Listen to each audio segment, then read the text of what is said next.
सभी को प्रणाम। गायत्री मंत्र हमारे साथ साथ। ओम भूर्भुवः स्वः तत्सवितुर्वरेण्यं भर्गो देवस्य धीमहि धियो यो नः प्रचोदयात्। पुस्तक हम पढ़ रहे थे विवाह के आदर्श और सिद्धांत, उसी को आगे बढ़ाते हैं। अगला शीर्षक है समान जोड़े ढूंढें। गुण, कर्म, स्वभाव की दृष्टि से, शारीरिक और मानसिक दृष्टि से उपयुक्त जोड़े ही ढूंढने चाहिए। अनमेल विवाह दुखदायक सिद्ध होते हैं। बच्चों की अभिरुचि और आकांक्षा का ध्यान रखते हुए उनका जोड़ा चुना जाए।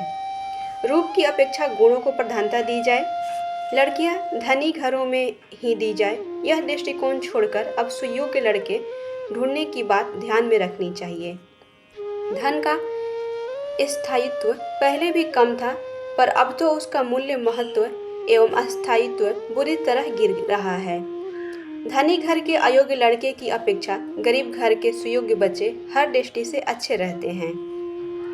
लड़की की जिंदगी किसी परिवार की संपन्नता के आधार पर नहीं, लड़के की सुयोग्यता के आधार पर ही सुखी हो सकती है। इसलिए संपन्नता पर नहीं, लड़के के प्रतिभा एवं सजनता पर ही विशेष ध्यान दिया जाना चाहिए।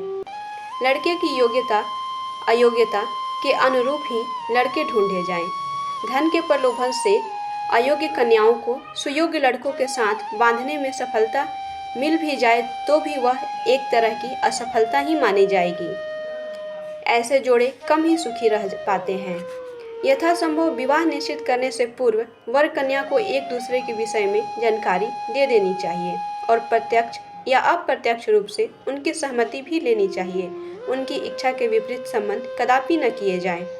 दहेज आदि की कठिनाइयों के कारण कई बार लड़कियां बड़ी हो जाती हैं और उपयुक्त लड़के नहीं मिलते। ऐसी दशा में अधिक आयु के वर ढूंढ लिए जाते हैं। कई बार तो वे ढलती आयु के भी होते हैं। ऐसे संबंध सर्वथा हेय है। विधुर व्यक्तियों के विवाह यदि आवश्यक ही हो तो विधवाओं के साथ किए जाने चाहिए। जो नियम स्त्री के लिए है वही पुरुष के लिए भी होना चाहिए। विधवा और विधुरों की नैतिक, धार्मिक एवं सामाजिक स्थिति एक समान है। प्रतिबंध और सुविधा दोनों को समान होनी चाहिए।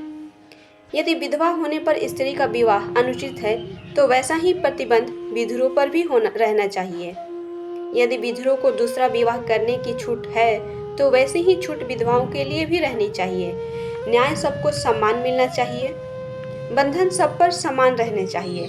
बेचारी नारी दुर्बल है, असहाय, पराधीन है, इसलिए उस पर कठोर प्रतिबंध रहें और पुरुष चूंकि समर्थ है इसलिए उसे अतिरिक्त सुविधा मिले। यह किस प्रकार की न्याय संगत होगा। आज का शीर्षक खत्म हुआ। अगला शीर्षक हम आगे पढ़ेंगे अगले दिन। धन्यवाद। ओम शांति।